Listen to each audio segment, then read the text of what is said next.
Pero vamos con la chiva. Hágale. Ya, él estuvo enamorado de mi hermana, así que... ¿Qué pasó ahí? Porque el hermano Eliseo salió de ella para Barranquilla por la violencia política. Su IQ es alto. Sí, debe ser, seguramente. Nunca lo pregunté, pero...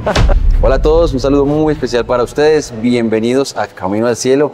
Estoy muy contento. Dios nos consiente tanto de poder tener, mi pastor, es un honor y un privilegio compartir con usted unos minutos de la palabra, de sus experiencias, nada más y nada menos con nuestro pastor Álvaro Otón, mi pastor. Bienvenido. Dios me lo bendiga. Amén. Amén.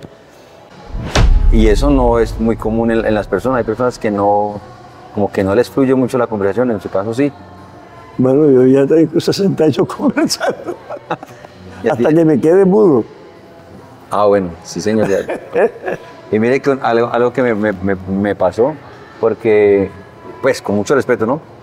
Pero cuando uno escucha, digamos, el nombre suyo, causa temor.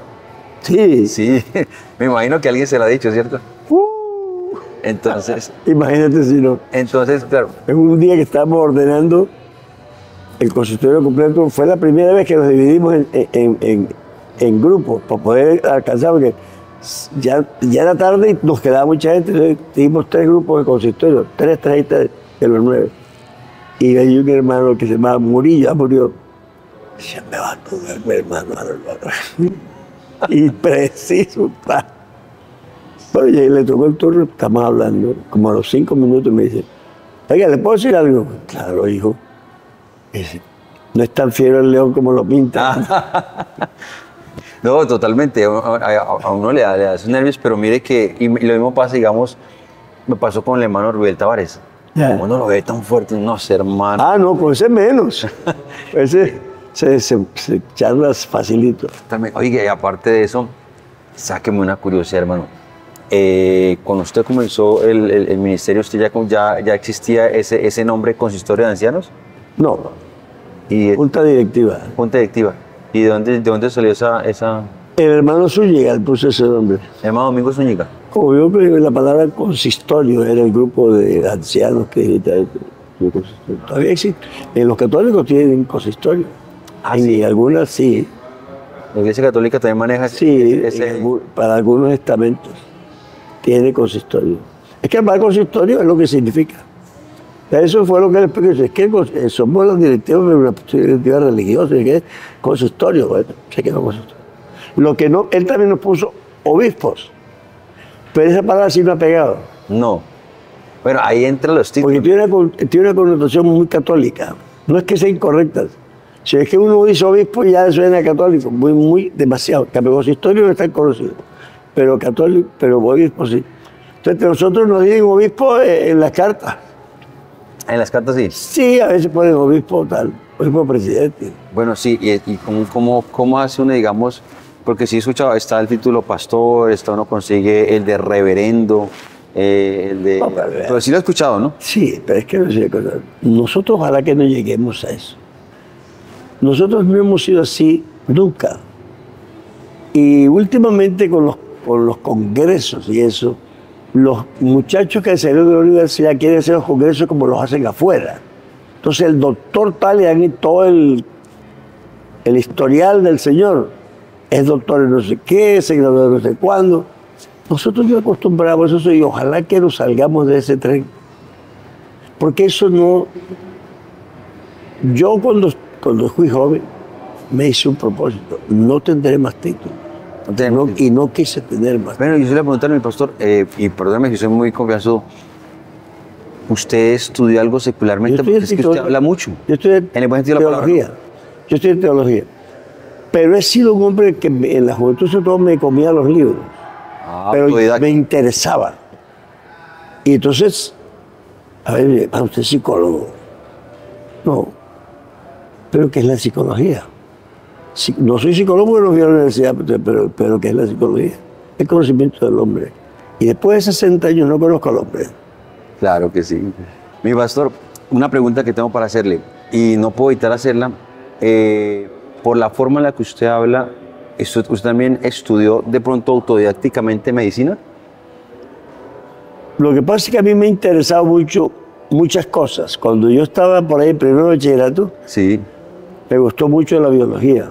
se le nota, es que yo... Me leí una enciclopedia de 40 tomos, se llama Historia Natural. Pero es que me fascinaba. Los esquizomicetros y los esquizofitos y los dinoflagelados. Eso me fascinaba a mí. Entonces, claro, por más que uno lo quiera, es curiosidad que uno tiene, interés por saber cosas, porque entre otras cosas, la vida a mí me ha fascinado. La vida, que es la vida, la existencia, no digamos la vida de la vivencia humana, sino la vida, la existencia. Yo me levantaba temprano en mi casa y me sentaba a la puerta solo y pasaba una hormiga y yo me la quedaba mirando y decía, está viva. Entonces, La mataba. decía, ahora está muerta. ¿Y la vida para dónde cogió? Oh, es una pregunta muy filosófica Sí. y profunda. Es que a mí me obsesionaba eso. Y para mí lo más fascinante que existe es eso. Y por eso me fascina el ser humano. No, y es que como médico, humildemente, yo me lo llegué a preguntar, yo decía, el hermano, o llegó a estudiar unos semestres, algo, porque la terminología que utiliza muchas veces es mucha terminología médica y no todo el mundo la maneja. No, porque es que uno lee y siempre le quedan y lo investiga. Sí, ¿Esto qué es y por qué? Entonces siempre, pues se educa, aunque quiera que no, se educa. Y cuando hablo con un médico por algún examen, o llevo a mi esposa, siempre pregunto también. Entonces uno va aprendiendo. es que yo recuerdo una enseñanza, bueno, varias, y usted hablaba sobre el corazón, hablaba sobre sístole y diástole. Y yo dije, el pastor, ¿quién le enseñó sobre la sístole y la diástole? Entonces me quedó a mí ese gozanito.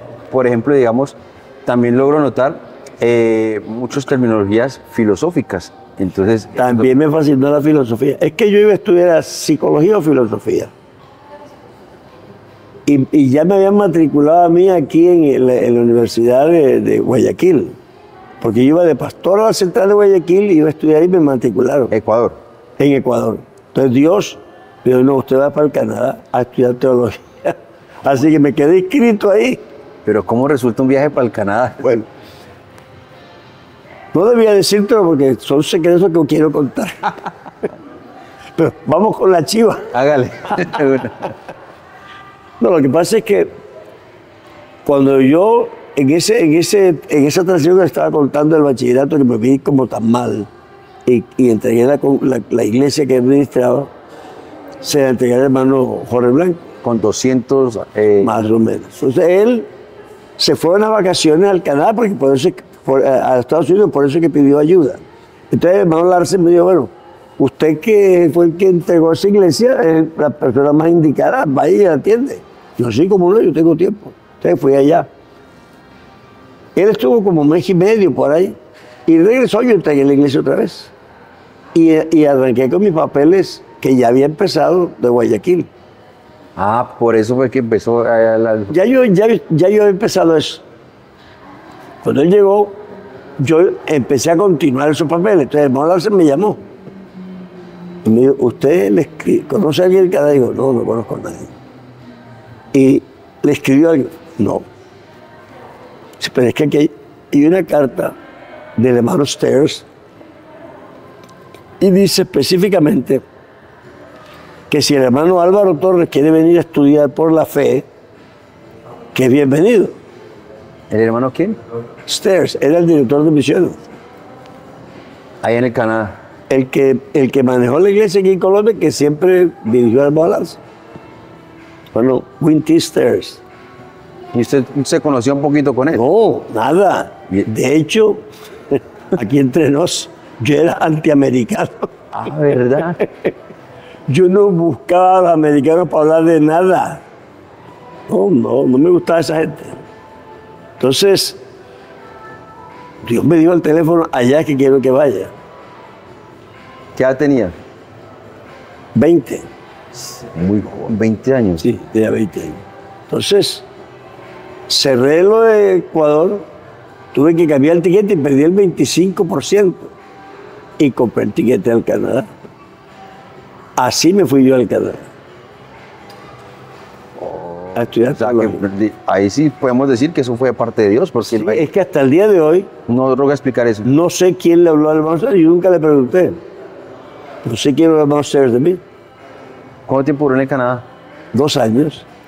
Estudiando. Teología. Lo que pasa es que, claro, ellos tenían un college allá. ¿Y con el inglés cómo hizo? Bueno, yo había estudiado aquí en una institución muy buena en idiomas, porque y es que yo participé en un programa especial de las Naciones Unidas. Ellos, entre 4.000 estudiantes, escogieron 12, 4012. y yo quedé ahí. Entonces nos dieron una educación especial. Su IQ es alto. Sí, debe ser, seguramente. Nunca lo pregunté, pero me pusieron por eso, ¿no? Ellos estaban buscando personas con un coeficiente de inteligencia y tal. Entonces, yo quedé ahí. Esa era adscrito a la Universidad Pedagógica del Caribe, que era especializada en idiomas. Entonces, yo tuve en idioma los mejores profesores. Estudié inglés, francés, alemán, griego y latín.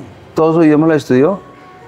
Usted sí puede decir definitivamente, mi pastor, que fue un consentido, o ha sido un consentido de parte de Dios. Demasiado. Eso fue gratis. Gratis Yo todavía. nunca pagué un peso por Y con nativos.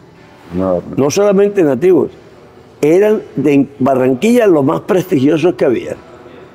Es decir, eran profesores de la universidad y del mejor colegio que había en esa época, que era el americano para varón y señorita. Es decir, en ese sentido yo no entiendo mi vida, pero sí veo que Dios me ha bendecido. ¿Qué año sería más o menos eso?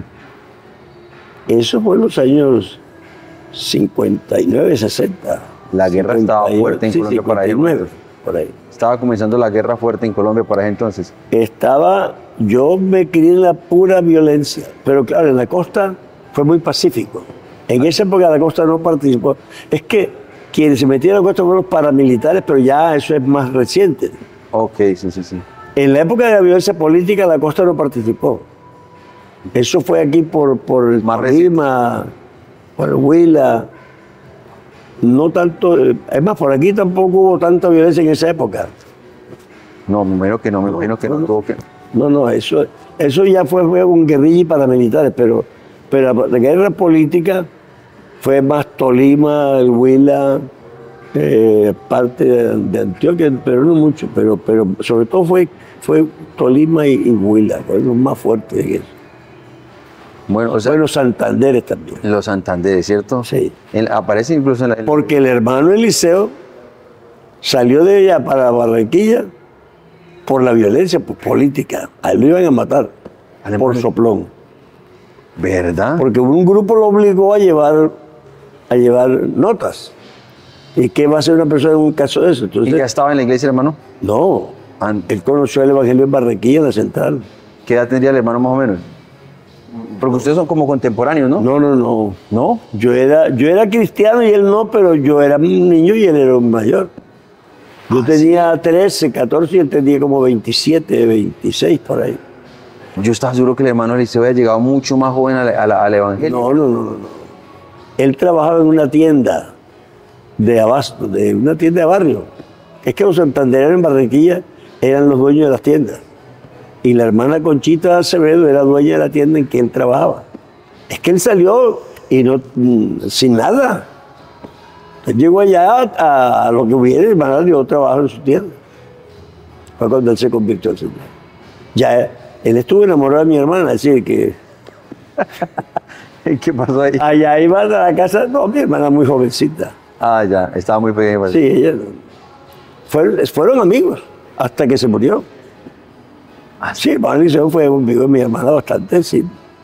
Es que eso no tiene nada que ver. Claro. Él se interesó en la muchacha, pero ella no, estaba muy joven. Ella no tenía edad para estar pensando en un matrimonio. De hecho, tiene 83 y no se ha casado. No, yo no sabía eso. Sí, señor. Bueno, ya eso fue la decisión propia de ella, ¿cierto? Sí. Pero en esa época ella no aceptó nada de ninguno. Porque es que ella se graduó a los 15. Uy, eres muy inteligente. Sí, eso en esa época se graduó de comercio. Bachiller comercial. Pero es que era como el 9º grado. Es decir, no era un bachillerato clásico. Y estudió en ese tipo de educación. Que las mujeres estudiaban mucho eso en esa época. Porque estaban como, me imagino que la ven encasillada, es que estamos hablando de épocas remotas. Señor, señor. Hermano, y aproveche, digamos, hay personas que definitivamente nunca vamos a poder nosotros ya entrevistar, hermanos, porque no están. Claro. Y la única opción que nos queda son personas que estuvieron cercanas a él, digamos, en el caso suyo, ¿qué nos podría decir un poquito con respecto a la forma del hermano Eliseo Duarte? Porque él fue un hermano, le decía, no sé si sabrá, la Biblia andante, por su manera de... Bueno, el hermano Eliseo tenía un perfil. Él le gustaba memorizar. Es decir, él y yo somos antiguos. Antípoda. ¿Ah, cómo? Antípoda. Ok. Yo detesto andar de memoria y él fascinaba andar de memoria. A mí me gusta más lo razonado y a él le gustaba más lo de memoria. Sí, sí, sí. Entonces yo no me casé nunca con ninguna versión de la Biblia y él sí. ¿Con la Reina Valera? Sí, porque claro, se la aprendió de memoria. Pero eso sí, cuando él se convirtió, se volvió un lector de la Biblia, hermano, que se la comía de pasta a pasta. ¿Y él era así antes de haberse convertido tan...? No lo sé si él era así, pero porque no lo conocía antes, yo lo conocía en la iglesia. Pero cuando él se convirtió, él cogió una pasión por leer la Biblia. Y tenía una memoria prodigiosa. ¿Cierto que sí? Sí. Se aprendía los versículos. Aún de viejo ya, a veces ya fallaba. Pero es que a los 86 hay que perdonarles. Claro, claro. No, y me sorprendía, digamos, el decir la coma. Ahí lleva una coma, ahí lleva un punto. Y uno decía, lo revisáis, ¿sí? Sí, claro. Él tiene una memoria fotográfica. Muy fuerte, muy fuerte. Y yo recuerdo los sermones de él son largos. Yo es que sencillamente eso lo evité aún en el colegio. Yo nunca, sí, yo siempre decía a los alumnos, si te aprendes algo de memoria, pierdes. Porque como no te acuerdas un pedacito, se te olvida todo. Sí, totalmente. Y no, y hay que ser muy honestos. No todo el mundo, imagínate que todo el mundo, no todo el mundo tiene la capacidad de una memoria tan fuerte. No, yo tenía una amiga que le detestaba las matemáticas. Y nosotros teníamos un profesor que de geometría, que él desarrollaba los teoremas. Es decir, no era que esta es la fórmula, no. Él nos demostraba los teoremas en la clase para demostrar que la fórmula existía.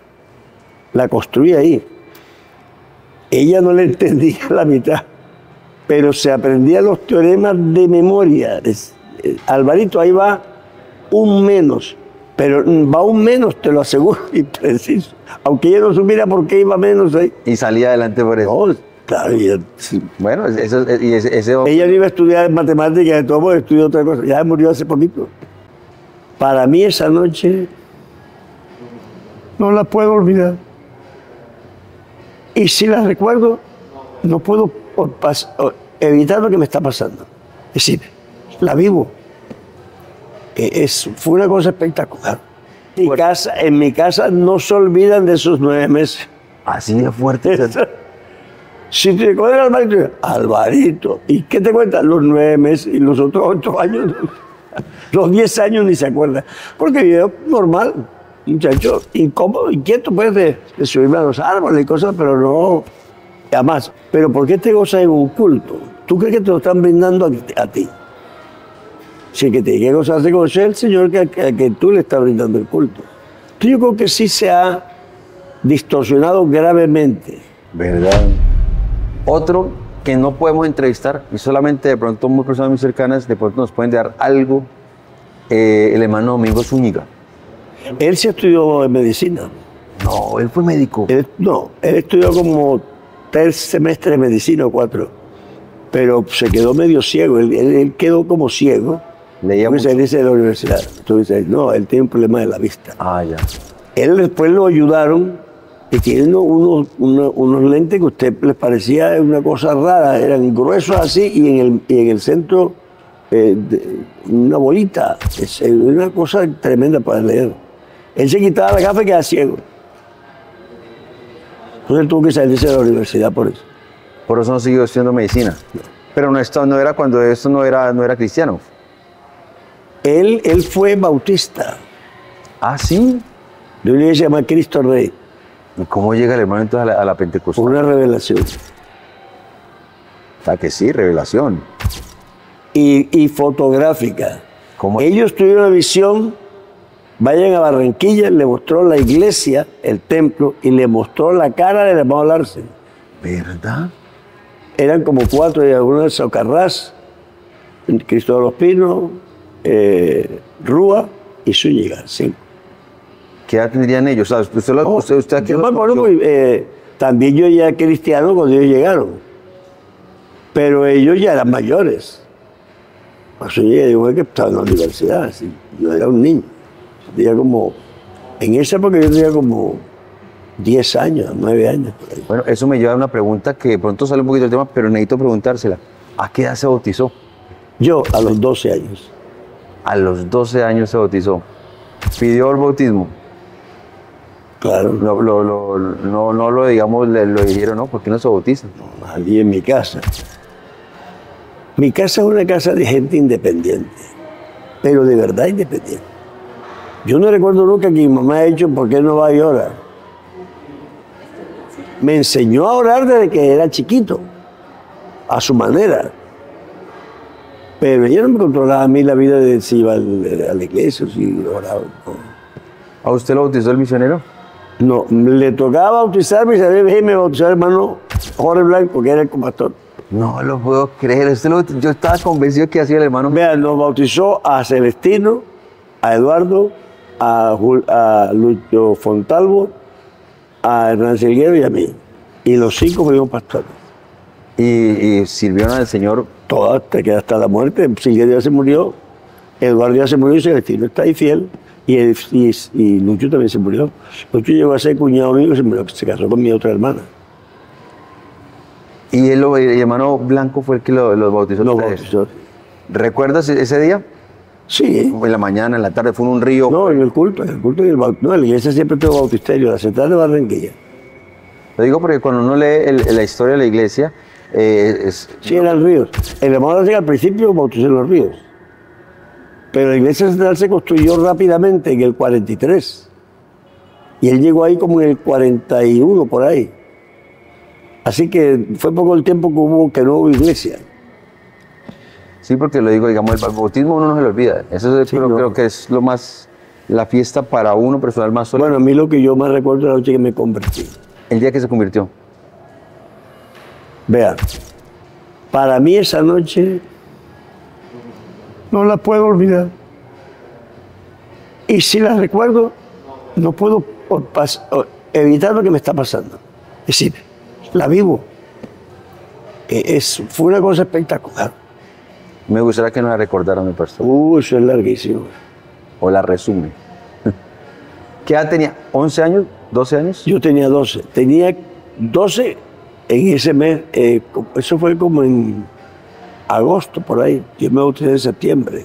¿Usted se consideró antes de eso o un joven calmadito o esos loquitos? No, yo era normal hasta los 11 piquitos. Los 12 me torcí. Fuerte. Fuerte. Lo digo porque es que en los 12 años fue justamente comienzan las hormonas más fuertes. En mi casa no se olvidan de esos 9 meses. Así de fuerte. Si te cogen Alvarito, Alvarito. ¿Y qué te cuentan? Los 9 meses y los otros 8 años. Los 10 años ni se acuerdan. Porque yo normal, muchacho, incómodo, inquieto, pues, de subirme a los árboles y cosas, pero no. Además, tampoco nunca fui grosero ni cuando estuve haciendo locuras. En la casa nos enseñaron a respetar y esa parte sí no.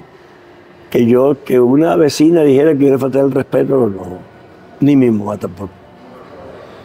Lo que sí me volví fue rebelde.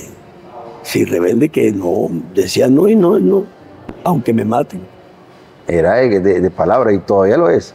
De palabra, usted me lo dijo, sí y no. Sí, así soy. En esa época se volvió para maldad. Pero ese es mi carácter, mi manera de ser. Muy decisivo. Sí. Y yo me imagino que para una persona... Lo que pasa es que, si vean, para mí el cristianismo no es un rito. Yo difiero mucho de los hermanos que se insisten en que el culto es para gozarnos y que la alegría, pues no sé, tú te gozas en la salvación. Sí. Pero ¿por qué te gozas en un culto? ¿Tú crees que te lo están brindando a ti? Si el que tiene que gozarse con es el Señor que tú le estás brindando el culto. Entonces yo creo que sí se ha distorsionado gravemente, porque el creyente no viene a rendir ese culto a Dios, viene a gozarse en una reunión de culto. Entonces viene a disfrutar su momento, su emoción, eso no es otra cosa.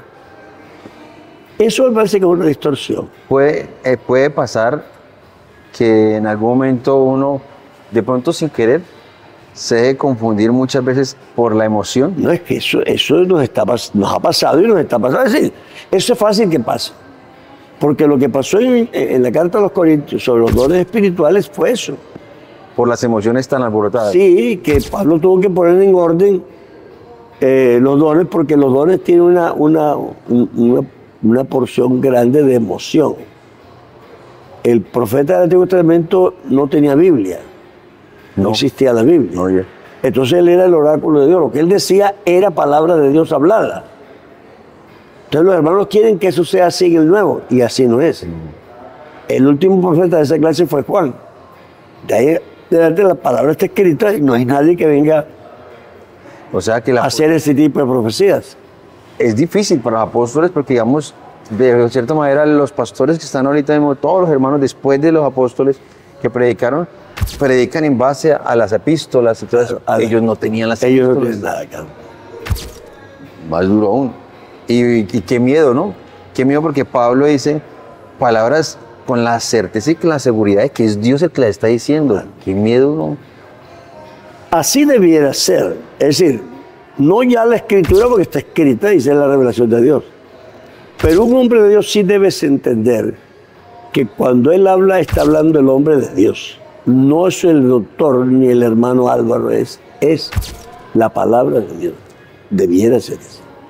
Eso que estamos hablando ahorita de conocer las personas, bueno, yo creo que tengo un don de Dios. Sí, se nota. ¿Me entiendes? No, es que ya viví. Entonces ya yo sé lo que me pasó. No es una cosa que digo, será. No, porque si eso me pasa con el primer día que me pasa, o la segunda vez, cuando dice, esto será mío, no. Pero no, después de 60 años ya tú sabes que eso no es así. Claro, ya lo Yo soy una persona que me gusta trasladar un sitio aquí, pruebo hasta que encuentro una vía que me parece más cerca y más rápida. Y siempre cojo esa. Entonces, ¿qué me pasa a mí? El día que yo salgo aquí para acá e impensadamente cambio de ruta, yo sé que algo va a pasar. Ya sé. Ya se predispone. Así que ya voy pendiente. Y preciso, eso no me ha fallado. Muy de su personalidad, muy suyo. Bueno, yo sé que eso. Yo voy con un pastor, él se sienta aquí, la hija, que es la mamá del nieto, está aquí y el nieto está aquí y yo. Somos una confraternidad. Entonces la mamá me dice, fulanito quiere hablar con usted, hermano. Yo estoy comiendo. Tú quieres hablar conmigo sobre la novia, ¿verdad? Ay, no. Digo, tu novia es que es muy mayor para ti. Dice ella, bueno, eso es, ¿cómo se llama? Discernimiento. Yo, pues sí. Y seguí comiendo. Claro, el muchacho ya quedó impactado. Claro. Porque yo ni sabía que tenía novia, y mucho menos que era mayor que él. Pero usted le hizo caso del sentimiento del Señor y lo dijo. Es que no, yo solamente dije. Lo soltó. No tuve ni tiempo de sentir. Como puse un poema, no tuve tiempo de querer ser.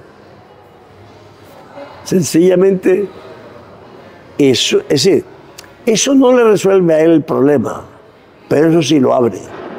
Claro. Ya no tengo nada que esconder. Ya siente que está pues, descubierto y más bien busca la solución. Y entonces facilita el trabajo.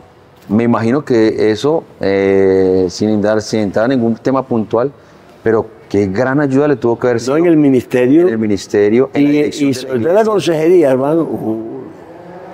Porque es que la gente llega y no sabe qué decir, cómo decir lo que quiere decir, porque a veces es vergonzoso. Y a cualquiera le cuesta decirlo. Entonces a veces decía, hermano, usted ya sé lo que me quiere decir. Hermano, no le he dicho, sí, ya me dijo.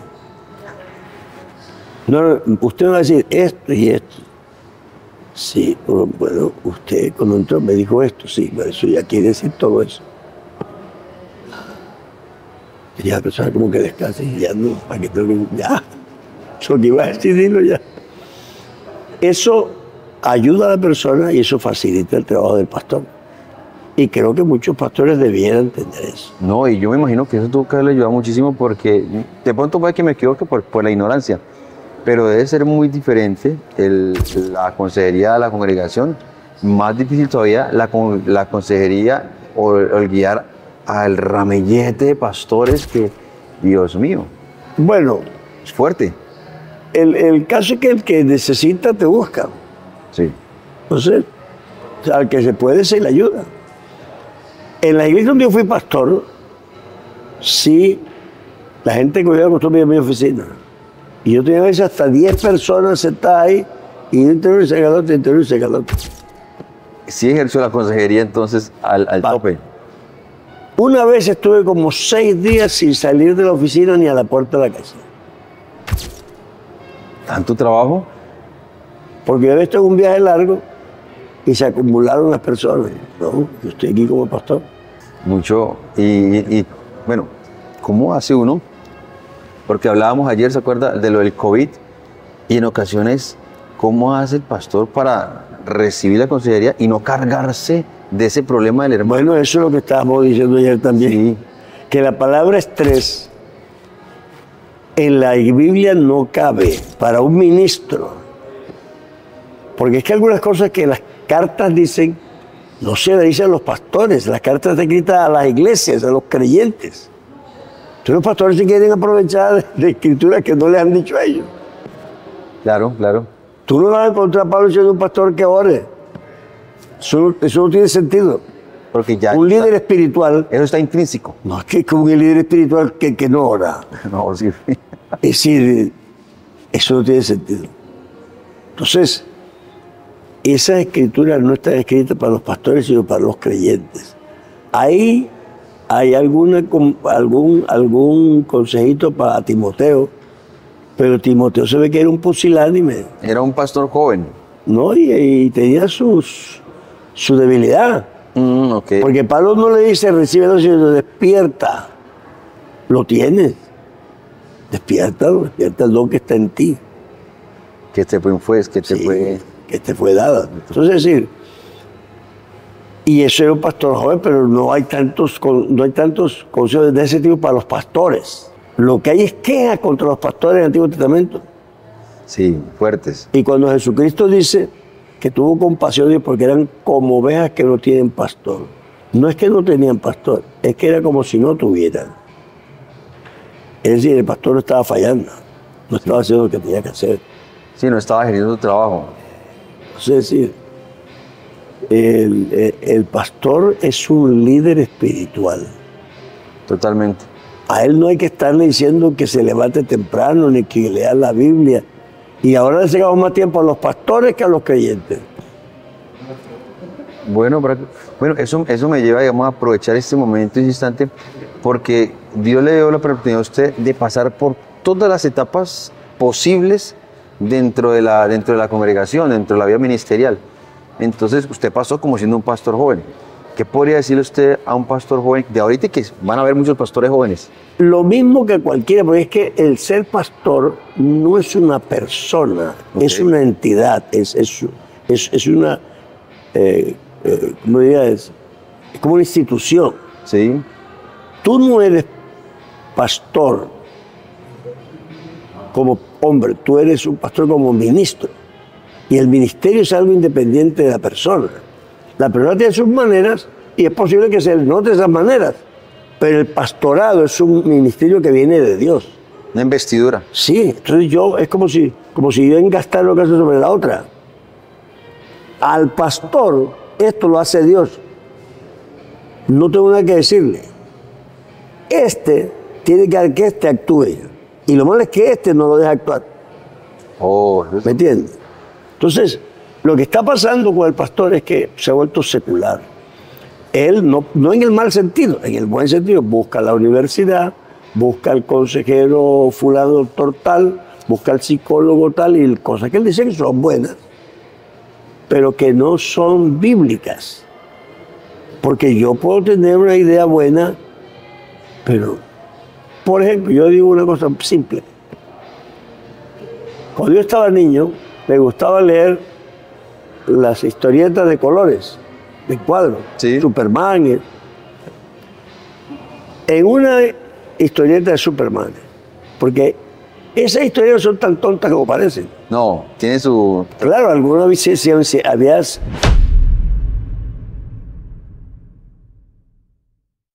Bueno, el problema es este. Entonces yo digo, el pastor tiene dos caminos. O coge el camino secular, pero va a tener resultados seculares. Cuando yo tuve una reunión con unos guerrilleros en Santander, que había bastante, entonces ellos nos cuestionaron qué hacíamos nosotros por la sociedad. ¿Qué? Bueno, más que ustedes. Así le digo a usted. Había esta predicción científica, ¿cómo se llama? Bueno, se me va la palabra ahora. Pero no es ciencia ficción, sino lo que tú prevés que va a suceder científicamente. Entonces... Estudio científico. No, ahí la palabra ya simplemente hace caso. Se fue. Se me fue la palabra. Entonces, Superman ayuda a una viejita que tiene problemas. Toda la historia es sobre eso. La saca de aquí, la pone allá, de qué, la atacan a la viejita y la defienden. Al fin, gana Superman. Pero la ancianita queda pobre igual. Entonces él coge un carbón, una piedra, y la aprieta con tanta fuerza que cuando la abre es un diamante. ¿Cómo se llama eso? Lo que se predice en la ciencia, como hizo bueno. No es de geología. O ciencia ficción. Sí. Pero en ese momento, cuando él hace eso, no existían los diamantes Artificiales. Que es lo que tenemos ahorita, que es justamente por la compresión. Pero sí está diciendo que un diamante, si tú le puedes poner a una piedra la presión necesaria, la temperatura necesaria, por el momento, reducir el tiempo, se puede hacer un diamante, aunque no parezca como si fuera de millones de años.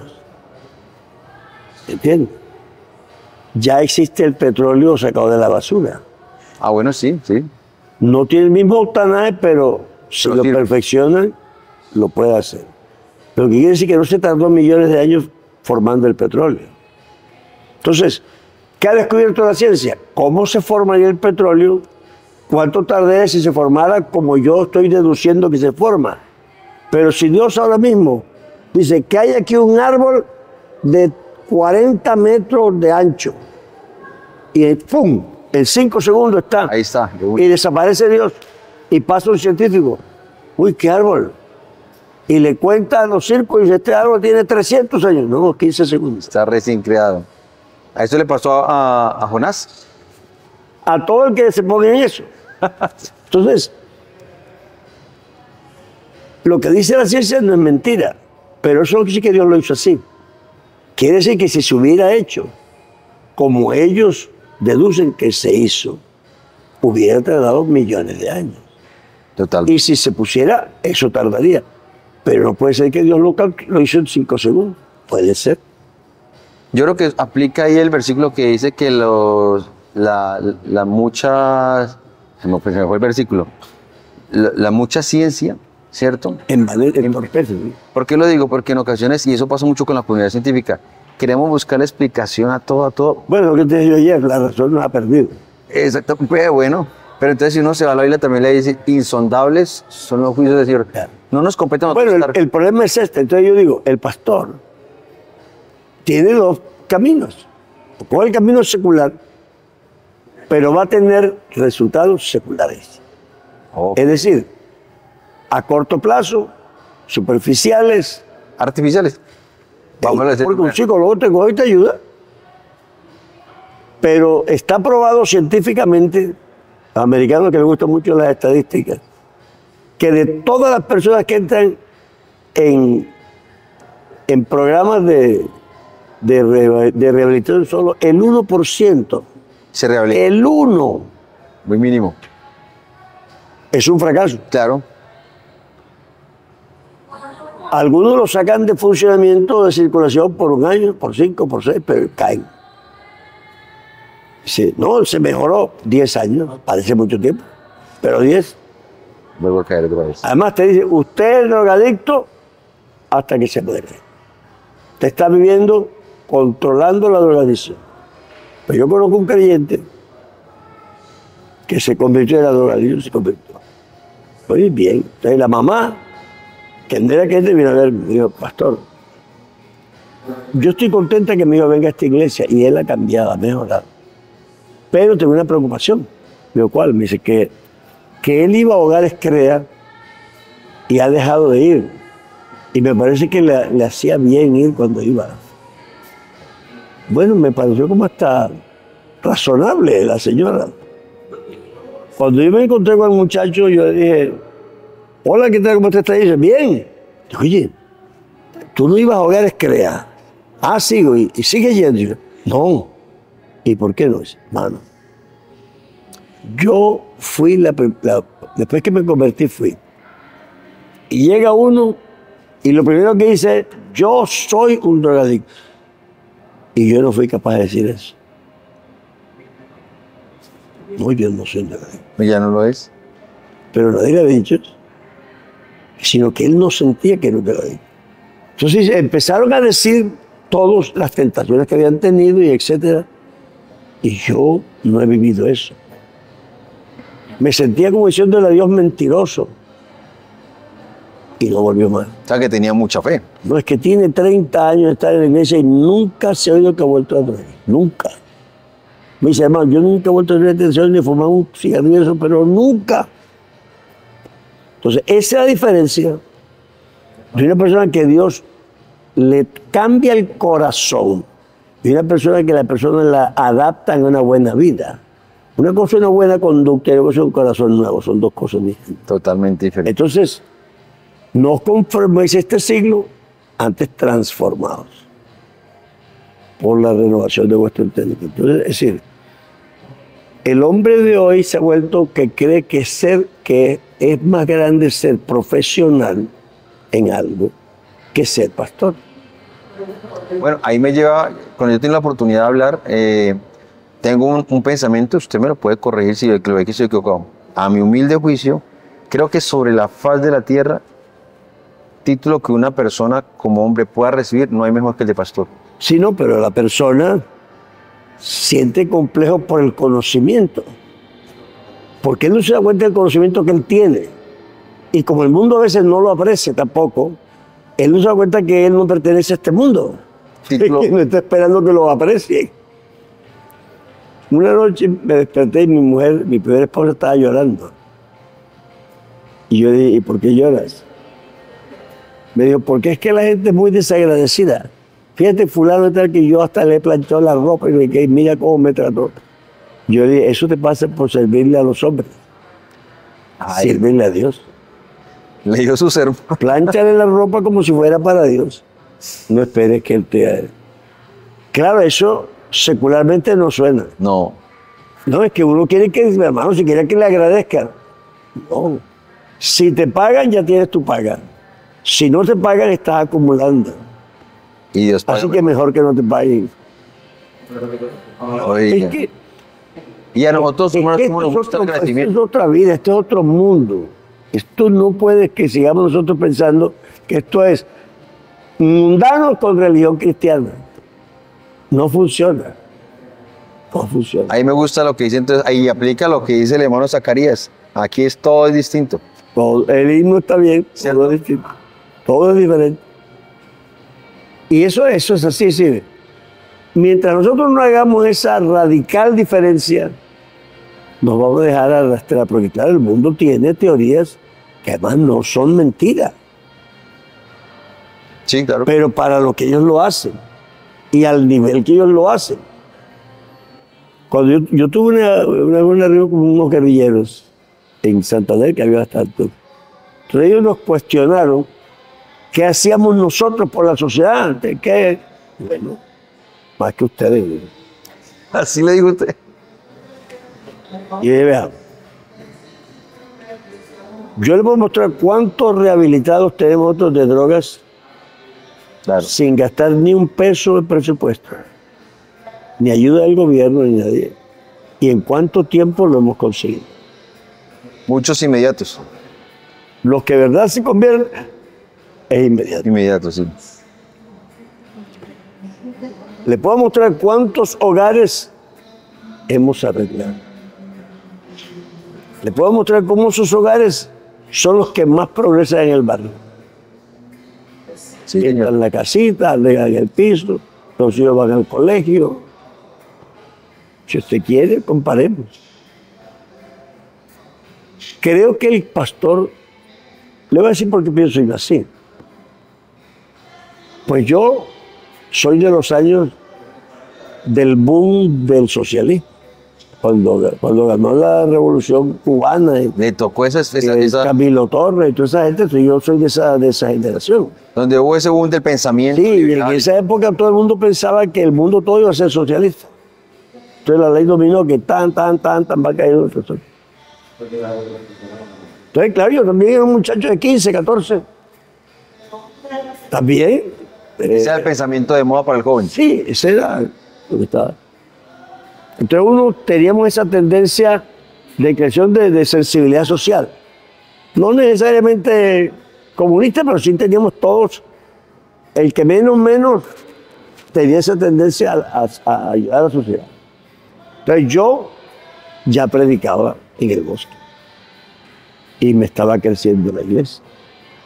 Yo era líder estudiantil, ¿Edad? 15. 15 años. Es la misma época. Yo era miembro del Consejo Superior de la Universidad a los 15 años. Bendito. Pero yo con el gobernador, con el director de la asamblea, diputados, había los decanos, el rector, y yo un peladito ahí. Casi no opinaba, pero aprendí mucho. Claro. Porque la gente hacía una discusión a veces filosófica. Uy, hermano, que me enseñaron mucho. Bueno. Entonces, el hermano Morley reemplazó a hermano Larsen en un viaje que el hermano se hizo al Canadá y me dijo, pero usted tenga licencia de pastor. ¿Le dijo usted? Me dijo a mí, porque se cuenta que tiene una iglesia y ya todo. Claro. Yo le dije, no, pues yo no estoy seguro de quiero ser pastor. Pero es que ya usted es. No quería, hermano, usted no que. Bueno, por lo mismo. No es que yo quisiera o no, sino dónde soy yo más efectivo. Ok, sí. Entonces yo madrugada y me puse a hablar. Y le dije a Dios eso. Que me daba vergüenza de que una Biblia bajo el brazo mientras el mundo se destruía. Que había otros que estaban haciendo otras cosas y ayudaban. Entonces yo me dijo, bueno, está bien. Muéstrame qué han hecho. Allá en el barrio, pues en el bosque, que eso era una masa de gente, hermano, impresionante. Entonces, y bueno, hicieron un punto, pues viene el agua una vez a la semana, pero ¿y qué más? Están pensando en un colegio, ya dicen, no, todavía no. ¿Y qué más? No, mandada, pero bueno. ¿Y nosotros qué hemos hecho con ese ministro ahora? Oiga, hermano. Y empieza Dios a mostrarme las familias. Los que estaban mal casados, que tuvieron 3 mujeres, los que se arreglaron. Los hermanos venían a sus casitas, los hijos estaban en el colegio, las cosas habían arreglado. No, eran unos resultados, una revolución en marcha realmente. Claro. Una verdadera revolución, sin un tiro, sin una gritería, sin huelgas, nada. Sin obligar. Con el evangelio. Y yo me digo, ahora, si tú quieres ser efectivo, escoge. Bueno, esa madrugada, escogí ser pastor. ¿No? Es decir, nunca en la vida, hasta el día de hoy, nunca tuve yo tentación de decir, yo para qué me metí en esto, yo por qué escogí ser pastor. Yo tengo una convicción que yo sí he sido efectivo como pastor socialmente. Creo que hemos hecho una revolución en Colombia, porque, vea, hermano, el gobierno tiene que darle gracias a Dios por la iglesia. Porque la cantidad de delincuentes que hemos sacado del guerrilleros, de paramilitares, de todos los uniformes que usted quiera. Sí, totalmente. Lo que ha hecho la iglesia pentecostal no lo ha hecho aquí nadie. Totalmente. Y ojalá que el gobierno algún día se dé cuenta de ello. Porque la iglesia sí ha sido, aparte de lo religioso, es que lo religioso, lo espiritual, al dar su fruto, tiene un efecto social. ¿Y eso le da una autoridad? Que si le da. Vean, en el Congreso nos respetan porque no nos hemos dejado enredar. Oiga, sí. Y lo dicen. Los senadores que nos conocen viejos nos dicen. Esa gente sí dice la verdad y nunca se han metido en esto aquí. Porque hemos sido transparentes, la iglesia ha sido muy transparente. Y que nos han ofrecido cosas y nos hemos aceptado. Y hemos sido radicales aquí, por este sector, por el Mete, el Caquetá, esto, se quisieron meter y a mí me llegó una autorización de un techo grandísimo por la iglesia. Y yo dije, este techo vale millones, ¿con qué lo han hecho? Y el templo. No es que por ahí hay mucho ganado, yo no. Esto no es con ganado, esto vale millones. Y lo quieren legalizar con nosotros. No, los pastores nos mandaron a... No, llegaron para la iglesia. Pero el gobernador había puesto los camiones, el alcalde había puesto la arena, el senador dijo, no. Traslademos a ese pastor y diga al alcalde que muchas gracias, pero no necesitamos sus camiones. Si Dios no se puede hacer un templo, entonces que renuncie a ser Dios. Únicamente que vengan los impíos a construir los templos. Y Dios está muerto. Sí, señor, así es. No.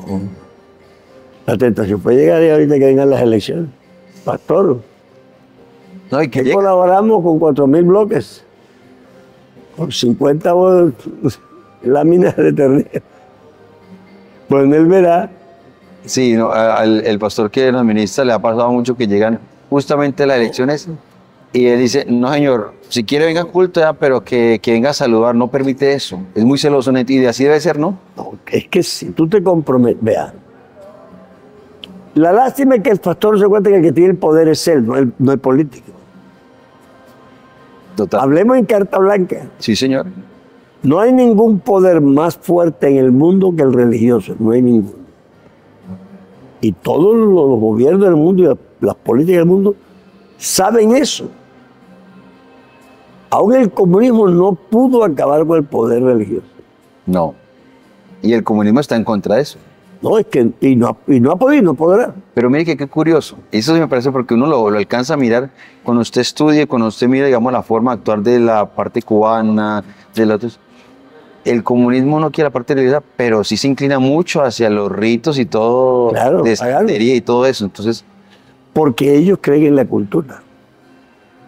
es lo que hablamos. sí, señor. Ellos saben que el pueblo, es decir, ellos no creen eso, o sí creen, pero saben que con eso dominan al pueblo.